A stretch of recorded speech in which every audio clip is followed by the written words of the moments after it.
서해의 수많은 섬들 중 하나인 증도. 그러나 이 땅엔 그리스도를 본받아 자신의 모든 것을 내주고 영혼들을 향한 사랑으로 십자가를 진 천국의 풍경이 있다. 그분은 천성적으로 하늘이 내준 분이에요. 하늘이 내준 분이에요. 그분을 만나는 사람이 변화되지 않을 수가 없는 그 사랑, 뜨거운 사랑에다 사람을 만나면 확 이 마음에 불꽃이 튀기는. 수첩에 답이 있어요. 안 믿는 사람이. 믿는 사람도 수첩에 있지만. 그리고 다니면서 밥얻어다 주고 가서 병 고쳐주고. 그러니까 의사지요, 목사지요, 선생님이지요, 어머니지요, 또 목민관이지요. 그러니까 종합적인 리더십이 종합적인 인간 생활의 센터예요. 주님의 사랑을 품고 이 진창 같은 척박한 현실에서도 천국의 씨를 뿌리며 그렇게 혼신으로 걸어간 영혼이 있었음을 알지 못했다. 증도의 해안 근처에 그의 무덤과 기념비가 있다. 한국 교회사에서 거의 무명에 가까운 문준경 전도사는 일제시대 홀로 된 외로움을 딛고 이곳 섬들을 개척해 놀라운 하늘사랑을 심었던 하나님의 종이다. 문준경 전도사님이 여성으로서 사역자로서 성공했을 뿐만 아니라 순교자로서 마지막 하나님께 영광을 돌린 이 사건은 참으로 한국교회 사회의 영광이라고 볼 수가 있습니다. 우리가 초대교회를 순교적 영성이 드러난 그런 시대라고 볼 수가 있는데, 이러한 모습이 한국교회의 역사 가운데서도 문준경 전도사님을 통해서 드러났다는 점에 있어서 참으로 여성 사역자의 위치의 중요성을 다시 한번 실감하게 하고, 그들의 순교가 결코 한국교회가 이렇게 기독교 강국이 되어지는 데 있어서 큰 밑받침이 되었다는 것을 부인할 수가 없겠습니다. 그는 일제치하 상상 못할 고난 가운데서도 천국을 소망하며 이 땅의 가련한 영혼들을 위해 섬겼고 6.25 전쟁 때에 끝까지 신앙을 지키다 순교했다.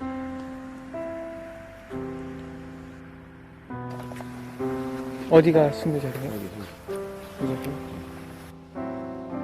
목포 북교동 교회는 문준경이 생과 부의 서름과 절망 가운데서 참된 신랑이신 예수 그리스도를 만나 사랑을 키운 곳이다. 당시 이곳엔 후에 한국교회의 위대한 부흥사가 된 이성봉 전도사가 성령의 뜨거운 역사를 불태우던 곳이었다. 문준경 전도사님이 결국은 그 애를 낳을 수가 없어. 애를 못 낳는 게 아니라 사실은 그 남편 대신에 우리 방숙님이 안 본 거지요. 이성봉 목사님 그 집회를 우연히 보게 됐고, 거기서 이성봉 목사님을 만나서 결국 목포 북교동 교회로 오게 되었다고 그렇게 얘기를 저는 들었습니다. 삶의 회의를 느낀 나머지 고통 중에 있을 때에 이성봉 목사님을 통해서 큰 은혜를 체험하게 됩니다. 그리고 그 체험 이후에 좋은 음악적 소질을 잘 활용해서 이성봉 목사님의 부흥회에 많은 일조를 하게 되는 것을 점검할 수가 있습니다. 17세에 결혼하자마자 집을 나가버린 남편. 그로 인해 극심한 공허와 절망으로 살 소망이 없었던 문준경은 이성봉 목사의 설교를 듣고 다시 태어나는 기쁨을 맛본다. 자살을 꿈꿀 만큼 허무로 가득했던 인생이 그리스도를 영접함으로 찬란한 자유와 희망의 빛으로 채워진 것이다. 그리고 임자에서 이제 전도 생활을 좀 하시고 학교를 서울신대 경선신학교 들어갔다가 방학이면 여기 와서 조금 전도하면서 계시다가, 그래서 이제 우리 교회를 제일 먼저 개척을 했죠. 그리고 이제 증동리 가서 증동리를 개척을 한 거지. 그는 억누를 수 없는 벅찬 감격을 어쩌지 못해 자신처럼 절망한 이들을 찾아 전도하는 데 혼신을 다했다. 독특한 점은 찬송을 잘하시는 거로 아주 유명을 하셨습니다. 빤디가 있는 사람도 하여간 모여들도록 이제 사람 그 거시를 만들어, 분위기를 만들어요. 어떻게 만드냐? 홍한 소년 미인들아 차랑치 말고 영웅혹을 열사들아 뽐내지 마라. 이제 이렇게 하면은 아주 뭔 소리가 나네. 그럼 저 먼 데서 있는 사람들이 벌써 이제 모여들기 시작합니다. 섬 사람들에게 복음을 전하기 위해 그는 남들의 눈을 의식하지 않았다. 주님의 사랑을 품은 목소리로 가난하고 서럽고 안타까운 풍경들을 찾아가 찬송하고 복음을 전하는 그의 열심에 많은 이들이 감동하고 예수를 믿는 역사가 일어나기 시작했다. 내 기억 속에 그렇게 남아있는 찬송이 바로 그거예요. 참 기쁜 마음 가지고 예수 믿으면 날마다 즐거우게 살겠네. 괴로우나 슬프나 하나님께 맡기고 길이 복되게 살아갑시다. 남들이 거의 가지 않는 섬마을을 찾아다니며 전도하던 문준경은 더욱 온전히 복음을 전하고픈 열망이 생겨 기도 끝에 응답을 받는다. 1930년 초에 이곳에 입학을 하셨던 문 전도사님도 아마 이곳에서 여러 남자 신학생들, 여자 신학생들과 더불어 뜨겁게 기도하고 또 성령의 은혜를 체험하고 또 여기서 공동체 훈련을 통해서 사명을 다짐하고 나가서 하나님 기뻐하시는 아마 아름다운 사역을 감당했으리라 그렇게 여겨집니다. 그러나 아직 이혼하지 않은 남편 때문에 규칙상 입학은 허락되지 않았다. 전도사의 꿈을 포기할 수 없었던 그는 강청의 청강생의 자격을 얻는다. 경제적 어려움으로 하루 한 끼를 겨우 먹는 고통 속에서 기다시피 하며 수업을 듣던 문준경을 주님은 성령으로 충만케 해 다시 회복시키곤 했다. 창자가 뒤틀리는 고통 속에서도 주님을 부르면 주님은 십자가에서 피 흘리시는 모습으로 환상 가운데 나타나 준경을 부르곤 하셨다. 성서신학은 한 학기하고 방학 때 오셔가지고 그러니까 임자가 이제 그 옛날 남편의 조카가 있었어. 그 조카 집을 빌려가지고 거기서 이제 여름에 마당에서 멍석 펴놓고 그렇게 시작을 했지. 1932년 3월 문준경은 이 섬에 첫 전도 실습을 나왔다. 이곳은 남편이 다른 여자를 얻어 자식을 낳고 사는 곳이었다. 남편의 온갖 폭언과 방해 가운데서도 준경은 묵묵히 감내하며 복음을 전했다. 한 많은 여인이라 그런지 그 노래가 찬송을 부르면 아주 구설프더라고. 그래서 동네 앞에서 이렇게 동네를 향해서 찬송을 부르기 시작하면 그 당시는 구경거리가 없으니까 동네 어른들 모이고 여자들 모이고 나중에 애들까지 다 모이면 거기서 복음을 전하는데요. 가는 곳마다 역사가 일어나는데 예수 믿겠다는 사람이 나와 막 무릎 꿇고. 하루를 물 한 모금만이나 찐살 한 움큼으로 견디며 준경은 이 섬의 구석구석을 찾아가 전도했다. 그들의 아픔과 고통을 들어주고 그들보다 더 힘겨운 처지에서도 저절히 종이 되어 섬기는 그 열정에 영혼들이 주 앞에 나오기 시작했다. 딸 쌍둥이를 낳았었어요. 근데 그렇게 아주 막 남서 아주 어렵게 나서 문 선생님이 저녁에 초저녁부터 와서 날 새게 않고 나를 갖고 몸부림 해겠지요. 사판으로도 하시니라고. 애기 둘을 다 낳더라고 아주. 당신이 받아가지고 당신이 다 새겨서 폐쭉 잘라서 다 옷 입혀서 그렇게 해겠어요. 몇 명이나 된 것 같아요? 그 아이를 받은 많았죠. 문 선생님 차락에서는 아주 막 웬 마을이 전부 아주 연병 걸려갖고 그렇게 거세했거든요. 그런데 다 그분 가름안고 문 선생님이 전부 내용하시고 그래도 아무 전념이 안 되십다. 그분은 명은 하늘에 달려 하나님이다 알아서 하시는 것이니까 걱정하지 말고 교회 잘 다니라. 응? 교회 잘 듣고 예수 잘 믿으라. 문 전도사는 이판일 형제등 몇몇 충성자들에게 교회를 맡기고 인근에 있는 섬 중동리로 개척을 떠났다. 문 전도사는 이 섬에서도 오직 종이 되어 사랑하고 섬김으로 전도했다. 오문영 전도사님이 순교교회 최초 최초의 순교민이거든요. 나는 혼자의 몸이니 병이 들어 죽더라도 아무 상관이 없다 할 정도로 섬 지방에 고통당하는 영혼들을 돌보며 그들을 간호하며. 누가 배운 사람이 있어, 뭘 아는 사람이 있어. 그냥 아프면 이 무당 찾아가서 구도고 그런 건데 그걸 문준경 수장이 바꾼 거지요, 기도로. 이 자매는 혹은 이 청년은, 이 사람은 돈도 없고 약도 없고 의사도 없습니다. 그러니까 하나님이 직접 고쳐주시오. 꼭 그렇게 기도하더라고요. 그러고 보면은 병이 나요. 그 약은 학교 같이 다닌 그 성결교 교회가 다 편지해가지고 아무 약이라도 보내더라고요. 그는 전도자이자 의사, 간호사 어머니였다. 주님이 그러했듯이 뜨거운 애정과 긍휼로서 그들을 부둥켜 안은 것이다.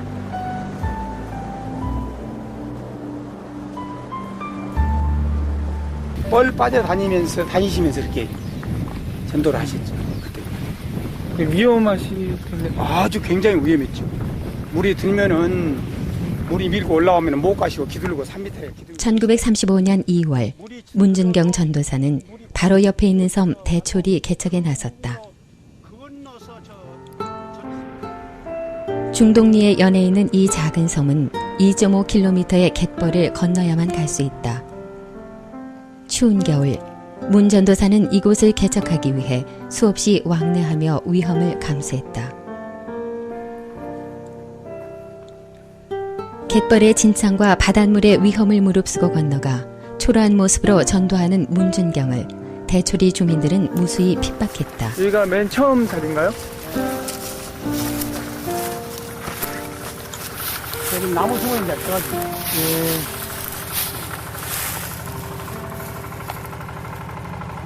막 호박문 하시면서 그렇게 전도를 하시고, 그때는 이 지역이 굉장히 핍박이 많았거든요. 여기 원부락 어르신들이. 그랬는데 그걸 다 이기시고. 문준경 선사님은요, 겁이 없는 분입니다. 그러니까 그분 마음속에는 두려움이란 애당초 단어조차도 찾아보기 어려운, 이미 죽음을 넘어선, 무엇이든지 전부 다 이 하나님을 믿는 그 신앙으로 해결해 나갈 수 있는, 그런 분이죠. 그러니까 무슨 어디 가면 뭐 무섭다, 무슨 힘들다, 그런 단어는 문준경 전사님한테 해당이 안 되는 단어예요. 그야말로 불덩어리라고 보면 될까요? 살아있는 불덩어리. 돌과 욕설, 비난을 받으면서도 문 전도사는 역시 찬양하며 그들을 사랑하고 더욱 섬겼다. 그 당시 그 섬 사람들이 미신을 버리고 이렇게 기독교로 돌아온다는 사실은 이건 시시하게 볼 일이 아닙니다. 요즘 생각하니까 그 당시는요, 이건 아주 목숨을 내걸고 오는 일입니다. 생명 걸고 하셨죠. 생명 걸고. 하나님께서 쓰시니까 그렇게 하신가 보다. 우리들 사람의 생각으로 도저히 할 수가 없어. 못하지. 이렇게 개척된 세 개의 교회 외에 문준경 전도사가 이룬 결실이 있다. 교통시설이 없던 시절 집이 멀어 교회를 가지 못하던 이들을 위해 섬 중간중간에 기도처를 세운 것이다.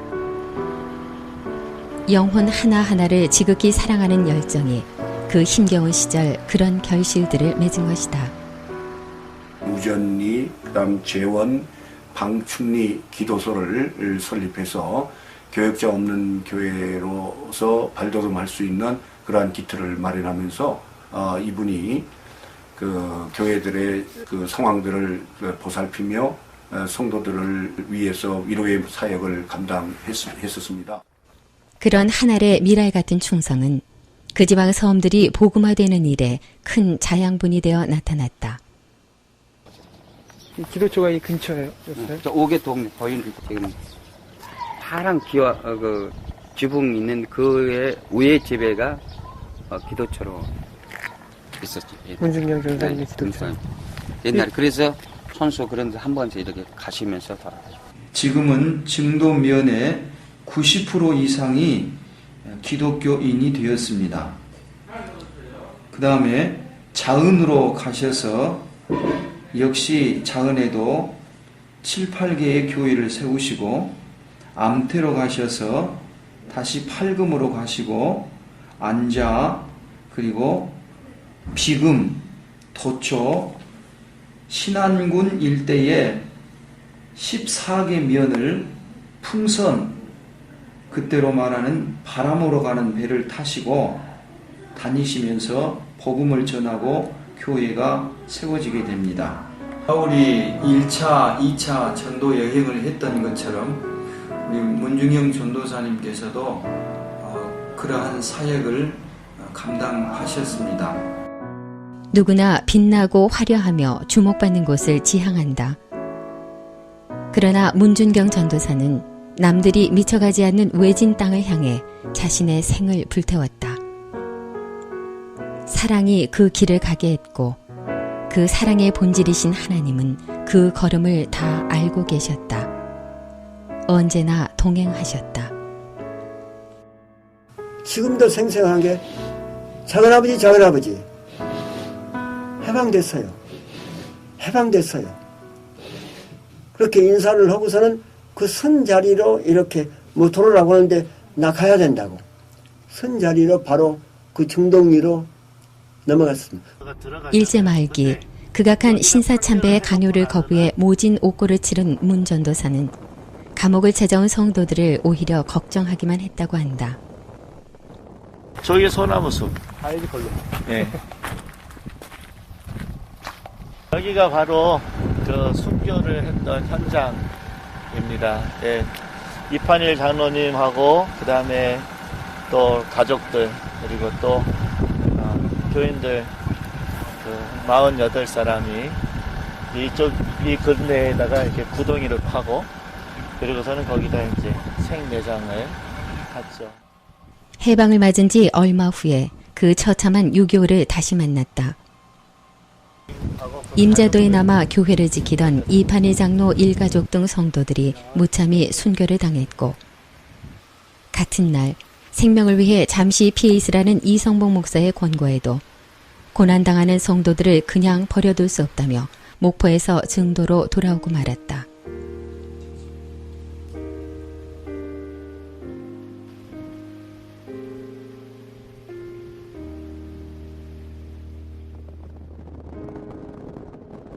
자기들이 반동이라는 사람들을 잡아다가 손을 묶어서 이제 바다에다 빠져 죽이니까 발로 수영을 해서 사는 사람이 생기니까 그 다음에 제2단계로 죽을 사람들을 이제 그 산밭에다가 전부 집결시켜 놓고는 5명씩을 이제 불러다가 칼등으로 쏘면은 3명 관통으로 2명은 그대로 쓰러지면 창으로 찔러서 죽이고 이제 물이 들면은 그 고기역들이 3-4끼를 엮어가지고 바다로 차고 나가서는 바다에 물에다가 띄워버리고 그러니까 이 근방이 그냥 시체 천지가 되어버렸어요. 그게 번거로우니까 이제 3단계 가서는 이제 그 갯벌 또 백사장 모래 구더기를 파고 이제 거기다가 산처럼 막 밀어놓고 이제 덮어버리고 이제 위에서 창으로 찔러주니까 그게 제일 간단했거든. 그게 3단계 가서. 문중경 전도사님은 막 그렇게 그 목궁으로 이렇게 때리다가 총으로 명중을 시켜서 순교를 하셨어요. 어디에다? 바로 여기. 그러니까 바로 아마 여기 가슴쯤 됐을 겁니다. 그러니까 그 가짜운 데서 쏴버렸기 때문에. 여기를 찍고 이제 여기를 열고 여기서 대갖고 열고 찢어놓고 요렇게나 찢어졌습니다. 그런데 여기서 피가 흐르고 이제 이렇게 송장을 입혀놨는데 문 선생님 제일로 피를 많이 흘렸어요. 2반대서 막. 결국 공산당원에게 잡혀 죽창과 칼에 찔리면서도 참아내며 같이 사역하던 여자 전도사만을 살려달라고 애원한 그 사랑에 공산군도 당황할 정도였다고 한다. 그 사랑, 그 헌신에 감동한 이들이 그의 죽음을 추모하기 위해 인산인해를 이루었다. 하도 구경꾼도 많고 사람들이 많이 모였기 때문에 어떤 말들을 오고 갔느냐 그러면은 김구 선생, 백범 김구 선생보다도 더 많이 사람이 운집을 했다. 문중경 전도사님은 1950년 그 10월에 세상을 떴는데 문중경 전도사님이 세상을 뜬 이후로 믿는 사람이나 안 믿는 사람이나 이 섬 사람들의 모든 마음속에 깊이 문중경 전도사님이 박혀버린 겁니다. 근데 문중경 전도사님이 한 번도 그 이후로 지금까지 섬 사람들의 마음속에서 돌아가신 적이 없어. 죽은 적이 없어.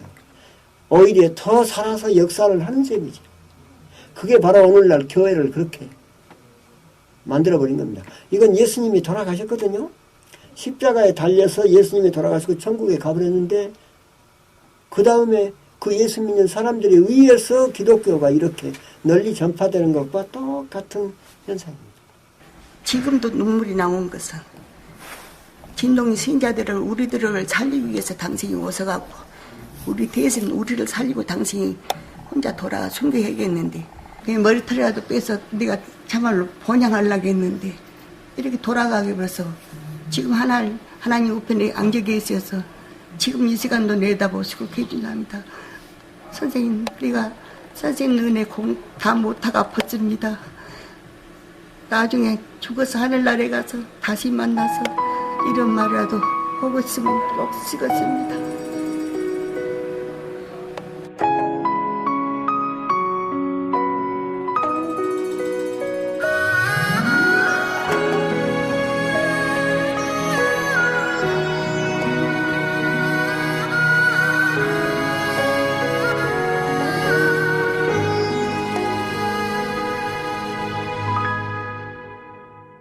주님이 홀로 가신 그 길 나도 따라가오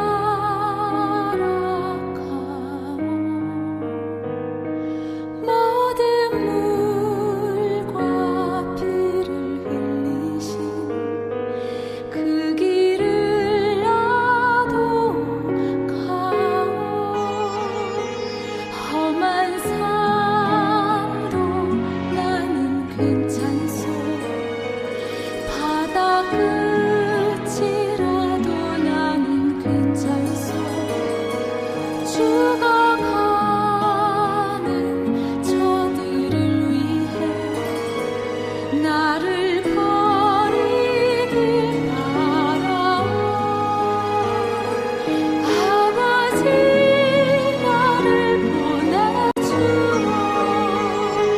나는